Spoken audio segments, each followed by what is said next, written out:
You know, in the epic Bhagavad Gita, the entire fate of a war is practically sealed before a single arrow is even fired.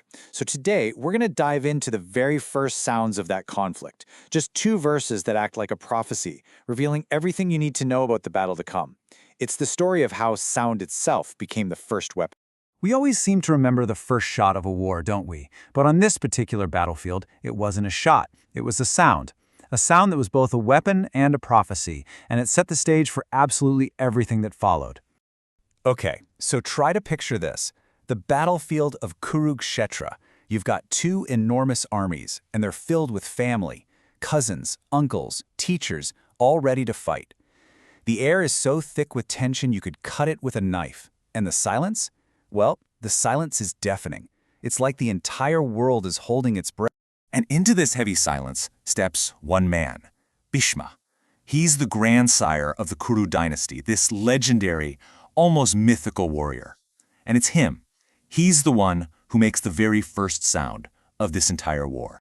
And here's the verse in the original Sanskrit. Now, you don't even need to understand the language to just feel the power in these words. Just listen to the sound of it. Simhanadam vinajyo chai shankam dadmao pratapavan. It just sounds powerful, doesn't it? It's amazing, really, how every word here paints such a vivid picture. He's not just some old man. He is Kuruvritha, the grandsire of the entire dynasty. He doesn't just make a noise, he unleashes a Singhanadam, a lion's roar. And he is Padapavan, the valiant one. See, this isn't just a signal to start fighting, it's a declaration of immense power. So when you put it all together, here's what you get. Bhishma, this incredible warrior, blasts his conch shell, which is like a big seashell used as a battle trumpet, and he does it to cheer up his grandson, Duryodhana. On the surface, it seems like a simple morale boost. Pretty straightforward, right? Well, not exactly. Because like with everything in the Gita, there are always layers of meaning. The sound, this roar, it was so much more than just a call to arms. It was a message. And this brings us right to the heart of it. Why did Bhishma really do it? I mean, if he's this wise, powerful figure, what was his true intention? Was it just to give his grandson a little courage? Well, the source material gives us a pretty fascinating alternative.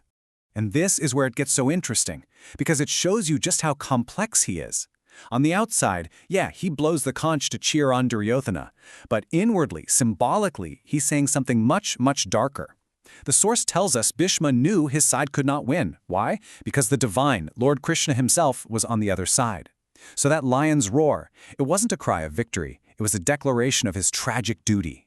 He was basically saying, I'm bound to fight for you, and I will, but our cause is already lost. Okay, so Bhishma lets out this profound, layered, singular sound. So what happens next? Does his army respond with that same focused power? Let's find out. Now, just listen to the army's reply. Even without knowing the words, you can hear the difference. The verse itself feels, well, chaotic.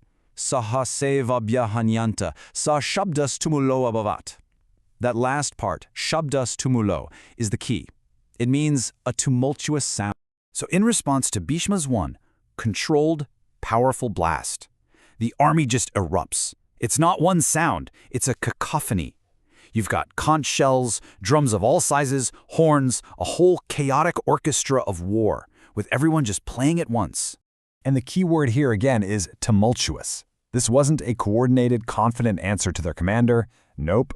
It was a chaotic clamor, just a jumble of noise that sounded like it was desperately trying to match the authority of Bhishma's single roar. So let's step back and put this all together. What do these first two sounds of the war actually tell us about the Kaurava army and about their destiny? When you put them side by side like this, the contrast is just staggering. On one side, you have Bhishma's sound, singular, deliberate, full of the tragic dignity of a warrior who knows he's fighting a hopeless cause but will do his duty anyway. And on the other side, the army's reply, a chaotic, desperate noise that just screams anxiety. It's almost like they're trying to drown out the doubt that Bhishma's roar subtly planted. The first sounds already tell you exactly how this is going to end.